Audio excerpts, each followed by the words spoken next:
Hey there, everyone, and welcome to Pour and Explore, a wine, food, and travel podcast. I'm your host, Nick Elliott, the wine guy.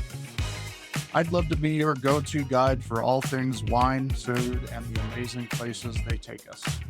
Here on Pour and Explore, we'll sip, savor, and wander through the exciting world of wine, discuss incredible cuisines, and uncover the stories behind unforgettable destinations. Each week, I'll bring you lively conversations with wine experts, chefs, travel pros, and fellow enthusiasts. We'll share practical tips, hilarious tales, and plenty of inspiration to fuel your next adventure. So grab a glass, pull up a chair, and join me as we pour, explore, and celebrate the good life. Let's dive in. Hello, friends, and welcome back to another episode of Pour and Explore. I'm your host, Nick Elliott, and I am your go-to wine wingman for all things travel, food, and fermented grape juice. Today's guest is someone I instantly clicked with. She's smart, she's hilarious, she's wildly successful in the digital space, and has one of the most refreshing takes on business and life that I've heard in a while. Her name is Kristina Rowland, and you are about to fall in love with her energy and her passion. Kristina is a content strategist. She is a powerhouse behind the camera and a self-described, very unlikely entrepreneur. She built her first six-figure business with grit, with networking, and a whole lot of Pinterest quotes, no joke. And today she runs a successful social media agency and travels the world filming for high-level clients, and somehow manages to do it all while raising three kids who are more travel savvy than most adults I know. But in this episode, it isn't just about business, although, spoiler alert, we are going to leave here with at least one idea for a six-figure side hustle. It's also about lifestyle design, building the kind of life that lets you be present with your family, create meaningful work, and yes, sip coffee on the beach in Galveston, Texas, while your kids play professional mermaids in the waves. Today we're going to talk about how she's turned social media into her ticket to freedom, why you shouldn't recreate the 9-to-5 prison in your own business, very important, and how ordering Starbucks from the TSA line might just change your travel game forever. It's a fun story. And whether you're an entrepreneur, a parent, a content creator, or someone who's just curious about what it would look like to work from anywhere, Kristina's story is the real deal. I can promise you that. We're also going to geek out about German bakeries, micro trips with kids, and the absolute audacity of letting your child blast their iPad in a restaurant. Don't get me started. Just don't get me started. So pour yourself something good, maybe a crisp Riesling in honor of our guest's favorite travel destination and one of mine, and get ready to pour and explore what the one and the only Kristina Rowland. All right, Kristina, thank you so much for joining us today. So happy to have you on the show. Thanks for having me. Absolutely, absolutely. So I just gave you a great intro there. You've got a lot going on, and this is going to be a fun-filled 30 minutes of some very cool stuff. Let's talk about some travel. You travel for work, right? I do Absolutely. sometimes, yeah, I get to travel for work, which is really nice. Absolutely. Tell us a little bit about that. So I am a very unlikely entrepreneur.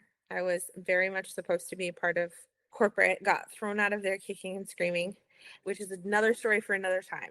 And definitely not enough wine for that yet. But when I was thinking about what I'm going to do for work, how I'm going to support my family, how I'm going to have creative outlet and things like that, I made a list of non-negotiables. I wasn't going to be staring at the same four walls every day.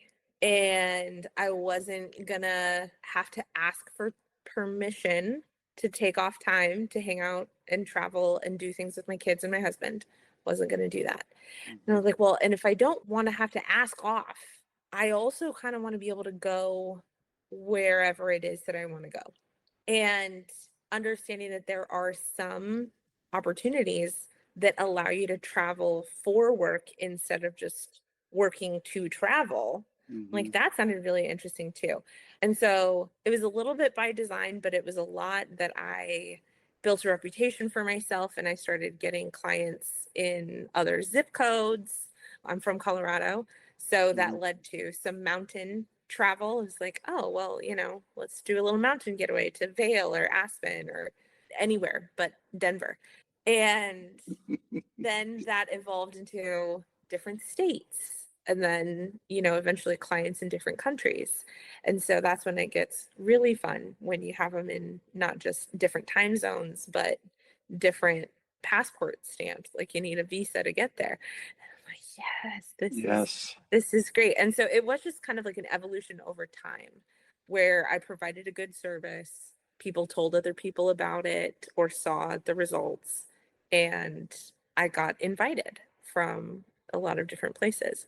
That's amazing. I mean, you started off writing the, entrepreneur's vision board right there. I don't want to be told where to go. I don't want to have to ask permission. These are all things that as entrepreneurs, going into business for ourselves and digital nomad and, all of that stuff, these are things that we live, so I love that you said that. And I know a lot of my listeners, their little spidey sense are going to go off for that. Absolutely. Yeah. I always thought it was really unfortunate. I saw a lot of entrepreneurs who, because of habit or comfort or familiarity, they built 9 to 5s Yeah. as their entrepreneurial business. It looked almost exactly the same. And Yeah. that's a very interesting dichotomy when you are both the jailer and the prisoner at the same time, right? At least in your 9 to 5, you get to blame the boss and they get to be the bad guy in the situation. But when you recreate your 9 to 5 as an entrepreneur, you're both like, I have full creative control here. Why am I not creating something that I like better?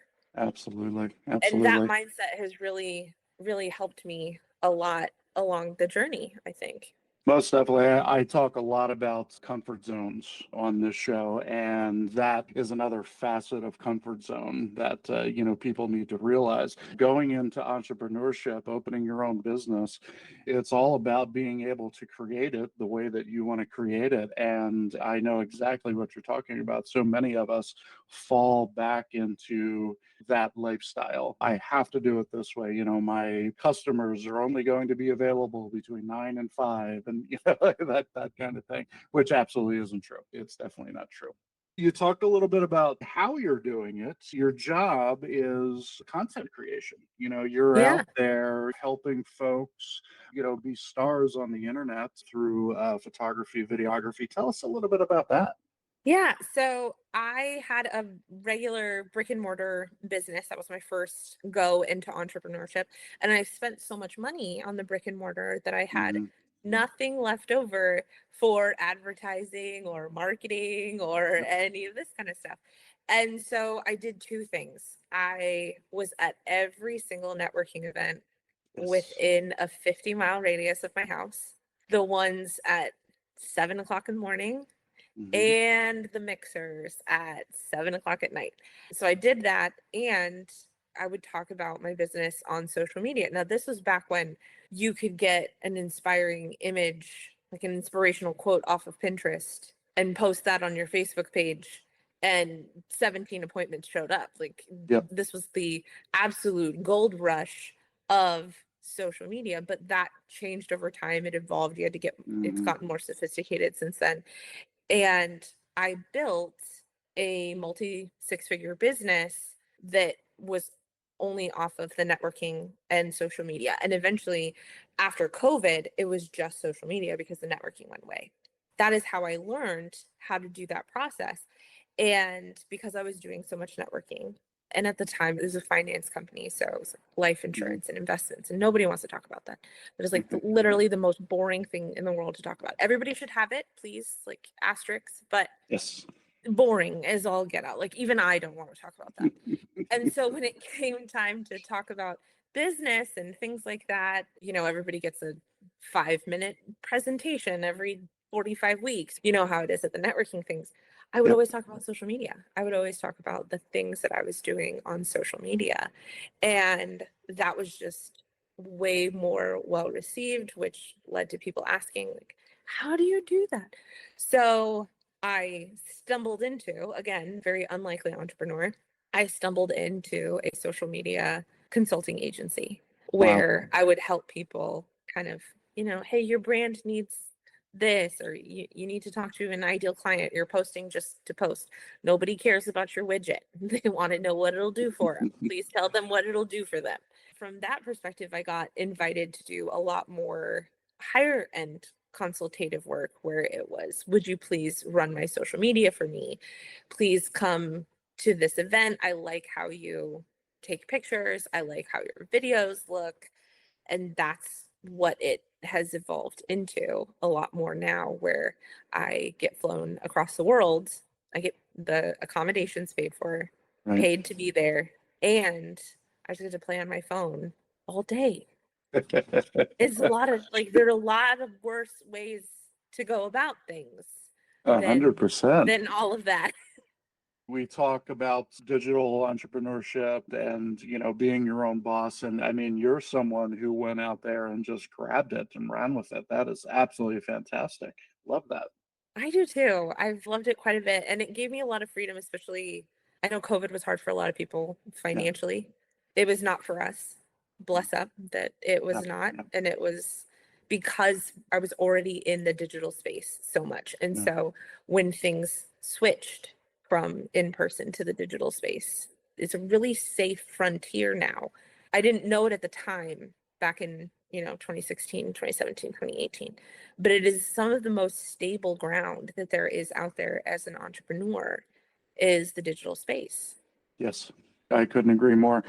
And another PSA, for those listening out there, we've been talking about networking, and I cannot say enough how important networking is to an Mhm. entrepreneur. And are there in-person opportunities now to do that? 100%. Look at your local area, chambers of commerce, tourism boards, meetups, BMI, BNI, BNI. BNI, Yep. BNI, Business BNI. Networking International. Exactly. Yeah. These are all opportunities for you to meet other people, just like Christina did, in a very one on one way, of doing it, an in person way of doing it. But I would also say there are thousands of opportunities to network online as well.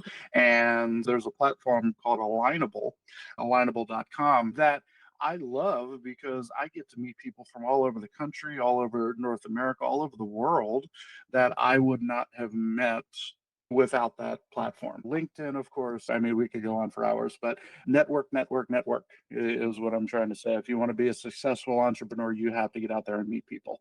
Yeah. And the way that I looked at it is I'm just a professional friend maker. Yes. Like, as an entrepreneur, I'm a professional friend maker. That is my day job. And explaining that to people, and I have to do a lot less explaining than I used to with my clients. They get it, they understand. Right, right. But your social media platforms are a two-dimensional version of you, of Hmm. who you are, the kind of friend that you can be, the kind of relationship that somebody should build with you. And so when people are constantly posting about their business, like buy my widget, buy my this, buy my that, like you're coming off as an ad. If you Yep. tried to do that same thing in person, like if you walked up to somebody and said the same things online, this is Yes. why networking is so important, because it teaches you the soft skills that you're going to need to translate into that digital space. I really do believe that if I hadn't networked so much, Yep. I wouldn't have approached social media the way that I did, which ended up being very valuable, very high value skill, not only for myself and for my business, but the reason that people pay me so much money to fly out to them to capture content, to do things like this, is because of the approach. Practice in person, and then remember, when you're online, behave like you would in person. And if Yep. you keep those two standards, it takes a lot of the friction of business away. It really does. Yeah, that's awesome advice. I really like that a lot. When you're out there in the in-person space, you're learning to shake hands and you're learning to ask people about themselves, and transferring that skill to social media and so on is invaluable because that's really what you're doing. You're trying to learn about your audience. And how Hmm. else are you going to learn about your audience unless you ask them? Right. The minute that you decide that your social platforms are going to be used as a business tool, they're no longer in service just to you. Whereas if you're the kind of entrepreneur who decides, you know what, I'm not going to take advantage of this thing that is social media, fine, no worries. And for that person, they have the complete freedom to make their social media whatever they want to make it Right. and have it be completely one sided. But if you are planning to use it as a business tool and you are expecting some sort of business reciprocity to happen, you have to give first in order Yes. to receive second, kind of thing. Yeah. And it's that your social media doesn't really belong in service only to you anymore because you have this expectation that it's going to be some sort of exchange. It's not fair to expect that it's going to be some sort of exchange when you don't offer anything of value. And just so you know, this is like total PSA, way off of travel, but we're here, so we might as well. Might as well. Lecturing people is not value. They don't need your 17 tips on how to do XYZ. That is not inherently valuable. All right. That's good advice. I like that. You mentioned something a second ago as we were still talking about networking, about giving to your audience, giving to the people that you're networking with, just giving in general, and we talked about BNI a few minutes ago. I Yep. think that's their like number one canon to give. I forget what the phrase is, but it's, give before you receive, kind Yep. of thing, and that's what it's all about. And I would say that this goes over to marketing in general, but especially social media marketing. All right, let's talk a little bit more about travel because you're out there on the road a lot. You're doing work travel, you're traveling with your family, you're traveling with your three little ones. Yeah. Well, yes, I've been traveling with them for a long time. They're not so little anymore. My oldest he's 17. Oh, wow. And my Okay. youngest is 11. We In my have been, brain, you had three small kids. yeah, no, they're not small kids. I mean, they were, and I would prefer if they still were, but they're not anymore. But we've been traveling with them their Yeah. whole lives. Yeah, my daughter, her first passport she got when she was 1. And I guess the boys would have been like 5 and 6 Okay. when they got passports. And so they've got more stamps in their passports than I think a lot of adults That do. most Americans do. Yeah. Yeah, and it was hard, but it's kind of like anything. So my husband, his family, they're restaurateurs. They do the restaurant thing. Like if we wanted to see my husband, because he was a restaurant manager and he was the fix-it guy. So Yep. anytime one of the stores was doing poorly, that's where they sent him. And there were 9 across the front range. So it's like if we wanted to see dad, we had to go to dad. Got So it. my kids were in restaurants their whole lives.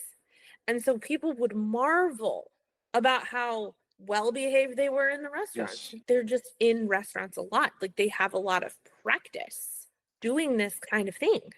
And Yes. so they know how to behave doing these kind of thing. And I mean like behave relatively. It's like behave as much as a kid can. It's that they know the procedures. They know what's happening next. It's not chaotic because it's familiar to them. The same thing goes with travel. Like my kids, they know how to travel because we travel a lot. And so was it hard in the beginning? Yes. Yep. And it doesn't have to be like big travel. Like, do they know how to travel in a car? The benefit of having, living in the Denver metro area, there was always a mountain getaway available at Mm-hmm. some point in time, right? So little micro trips. There's so many cheap flights. And yes, I know that they're cheap flights. It's like Frontier and Spirit, they're super cheap. But if it's like $50, fly somewhere for a day just so that they know how to behave on a plane. And it doesn't have to be anywhere crazy or exotic, but everywhere has a zoo. And so that was one of the things that we did. Like everywhere has a zoo. So we would go just kind of random places with the kids. And we would do family trips and they travel with me for work several times. Like, it's very rarely just me. Very rarely just me, especially anymore. They're so good at travel and they love going to new places.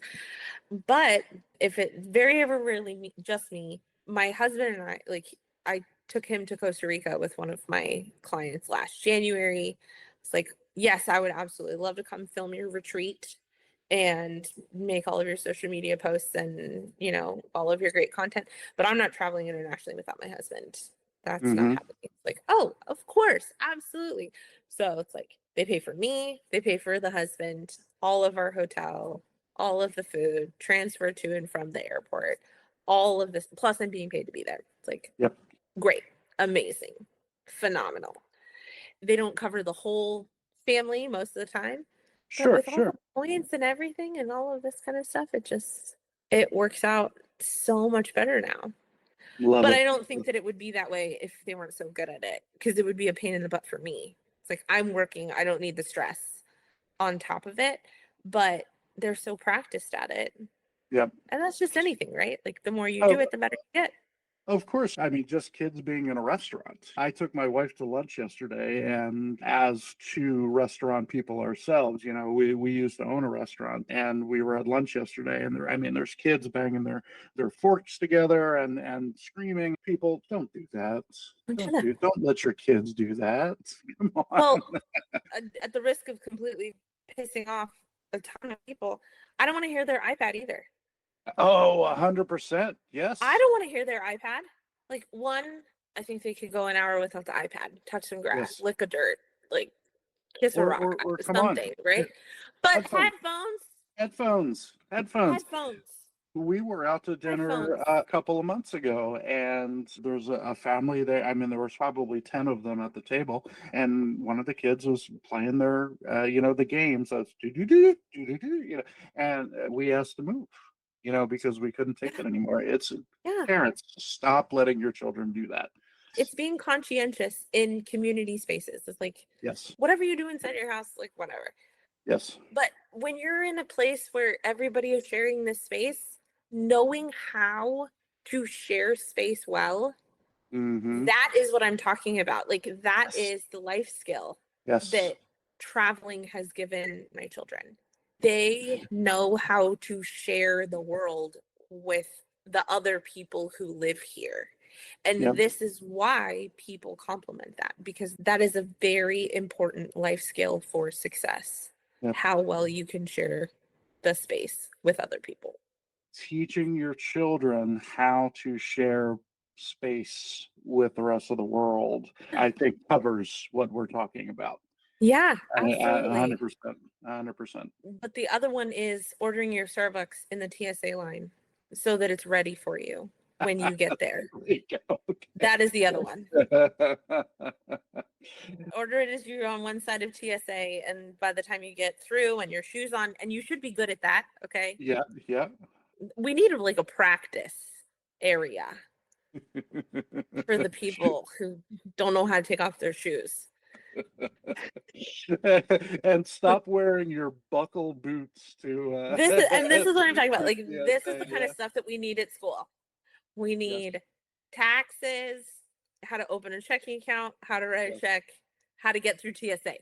That is what we really need inside of these public school curriculums, let me tell you. But the key is you order Starbucks on one side of TSA so that by the time you're all done, it's there, it's waiting for you. And you just walk up and you grab it. And everybody You gives know you what? dirty looks because you don't have to stand in the line. So you have to be prepared Right. for the dirty looks. Got to have a little bit of a thick skin about it. But I'm drinking coffee already and they're not. So You heard it here first, folks. You heard it on Pour and Explore. Order your Starbucks in advance while you're in the TSA line. I love that. Yes. Yes. Fantastic, fantastic. So, we met about a month ago and, we had a great conversation. We talked about a lot of different things. You're just having a lot of great time all over the world, doing some stuff in Texas. Talked a little bit about beautiful islands in Texas. Yes. Yes. Yes. Old Galveston Island. Yes, that's where we live. And so it's a lot easier to feel like you're on vacation when you move to everyone else's vacation. That is Yep. another kind of like life hack. is if you are going to take the inherent risk of being an entrepreneur, because there is Mhm. risk, make sure that you're capitalizing on the rewards that come along with it. Yes. You know what I mean? And again, that's like, don't build yourself a 9 to 5, but there are more rewards that come as the trade-off for the risk that you take on. And so for us, one of those things happened to be COVID happened. We transferred everything online really, really fast. It was really easy to do that in our former business that we sold. Mm-hmm. And realtors were knocking down our door. Hey, we want to buy this house. We have a client that wants to move into the neighborhood. They offered us an obscene amount of money. And at some point, it's like, when does it become financially irresponsible not to just like take the money and run, which is what we did. A little while after that, somebody came and offered us $20,000 more than what we thought was already unreasonable. So, like, recognizing opportunities and shifting because you can, I think, is also important. So we couldn't stay there. We would just buy our same house in a bidding war if we stayed there. So it's like, where are you going to go? And we picked somewhere that felt like vacation. And so we moved to a little 50,000 person island in the middle of nowhere, Texas. And we live 2.5 blocks from the beach. Yep. And my daughter gets to play professionally, like she gets to play mermaids professionally. Like their idea of traffic is getting stuck behind a golf cart. You know what I mean? Like Yes. it used to be, and we talked about this, we didn't live in the best neighborhood, which was why I was really surprised that anybody wanted to buy my house. But Okay. it was still in a good school district. But we picked a different school. It was 30 minutes away. Mm-hmm. So getting to school was a 30-minute process. Then picking them up from school, we would do another 30 minutes in traffic to get to our brick and mortar, the one that I paid all that money for, that the reason I didn't have a marketing budget, okay? Then they would be at the office with us. That's where they did their homework, was at our office. Mm-hmm. And then like 5 o'clock, 6 o'clock, we would spend another 30 minutes to 45 minutes driving traffic back home from the office, right? So you're talking like 2 hours a day on a good day that they're sitting in traffic. That was when they were quite small. They don't know what that is anymore. Yep. They can remember it. Well, the boys can, my daughter can't. But it's just, we've given them a different life. Yep. We've given them a different childhood. And I'm quite happy with the childhood that we've been able to give them because of the choices that we made when they weren't convenient and they were very scary. Yes. But they were important. I think that's the thing, is like both my husband and I, we understood what was important and what wasn't. Absolutely.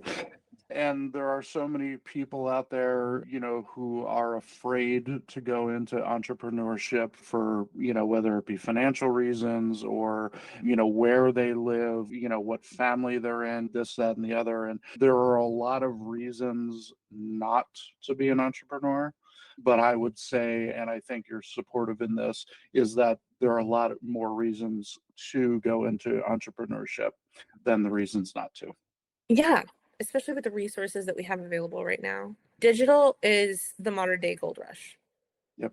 And I have a particular belief that everybody over the age of 30 has a 6-figure business that lives inside of their lived experience. And the reason that I believe this is because at some point in my 20s, I was standing at several different crossroads, but I was standing at least one crossroad in my 20s. Didn't know what direction to go. And I would have paid somebody almost anything to tell me what they wish they had known then, right? Like everybody has that. Everybody has if I knew then what I know now kind of experience. And with everything that we have available to us, you can take that experience, record it, put it into a course or an ebook or a webinar or something. And you can share with people what you know now. Like you can't go back and help yourself, but you can help the people who are standing at that same exact crossroad today that you were standing at 10 years ago. And having social media as a distribution, distribution connection platforms, there's never been this availability to do what people are doing now. For most people, you don't need to learn a new skill. You just have to document how you fixed a problem that you were facing. And the bigger the problem is, the more you can charge for it. Yep. Like, that's it. The bigger the problem, the more you can charge for it. But everybody has a six-figure business, or at least a $30,000 a year business, which is like, there's all your travel right there. To the audience, the things that we're talking about here today, we're not talking about quitting your job and becoming an entrepreneur tomorrow. By no means is that what we're saying. Start a couple hours a week. If you can do 5 hours a week and then 10 hours a week, and then move it up. There are opportunities out there. I'm pushing 50 at this point, and I've been in the hospitality industry for so long that I can't even remember what life was like before being in hospitality. What I had to do to be where I am today, the host of a podcast and, doing online content, although it's not great, but I'm doing it, Good is, job. is I thank you. I had to switch my thinking. I remember sitting down with my wife and saying, honey, I don't know how I'm going to do this. My job has always been sitting here, not across a screen, but across a counter, across a table, across a desk, and doing business like that. I had to flip a switch in my brain, to be able to do that. All of the 20-year-olds and 30-year-olds and even the 40-year-olds, to some degree, you've grown up with those digital platforms behind you. Yeah. So grab a hold of them and go make six figures telling your Yeah. story. On the low end. I can't tell you how many six-figure businesses I've built because I just picked up a new skill. Yeah. I've been teaching myself AI for the last 18 months, and that's another Yes. six-figure business Yeah. where, oh, you don't know how to use AI? That's okay. I can teach you. I will teach And you I how to am. do that. It's totally worth it because it's just one other thing that I'm good at. That's like I've carved out this little pathway for money to reach my bank account. Yes. And the more of those you have, now don't try and carve them out all at once. That's a fallacy. That That's idea very that good the advice. average millionaire has 7 streams of income. Yes, but they started with one. Okay. Yes. They started with one, and then they built two, and then they built three, and then by the later you can have all 7. They didn't try and start all 7 at the same time. This is not, don't do that. But if you have a stable job, learn something else, start building a business there, and then maybe someday your business will pay you more than your job does. Yeah. And then maybe it'll pay you more than your job plus the 20% extra that you need for your own benefits. And then Yes. ditch the job and learn something else and build another one. Learn something new. Absolutely. Learn something new. Continuing education. I did an interview on a podcast earlier today. It was a hospitality podcast, and we talked a lot about continuing education and, learn something. I mean, things are changing so quickly. The AI that we know today is not the AI that's going to be around in 6 months or a year or 5 years, so you have to keep up with all of that and, that's putting your nose with the grindstone and learning it and keeping up to it. The wine business is ever changing, and I'm learning something new every day. I have to learn something new every day in order to stay up with it. So I love this advice. Well, good. All right, let's end on a more casual note. Now that we've dropped all of these business bombs on people, I want to finish with travel, but I want to hear what your favorite travel destination has been in your experience. Oh my gosh. Okay. Munich, Germany. Munich. All right. I didn't expect Munich. Tell me why. Okay. So I had to go through the list. On the list was San Francisco 15 years ago. Love that place. I haven't been in a while. I heard it's got a little rough. So I was just there a few 15 months years ago, it ago. was great. Yeah. Boston, number 2. Okay, Yep. because I will pick destinations based on food. Sure. 100% of the time. 100% of the time, I'm gonna pick destinations based on My food. kind of gal, absolutely. Yep. And we talked about this earlier. Like, I will pick a layover Yep. based on the kind of food that I'm gonna get. If I have to have a layover, I'm gonna pick based on the kind of food that I know I can get in that airport, which is why I'll never go to Charlotte. But Munich was the best travel experience that I've ever had. We spent 2 weeks in Munich, and it was just like outside of Munich.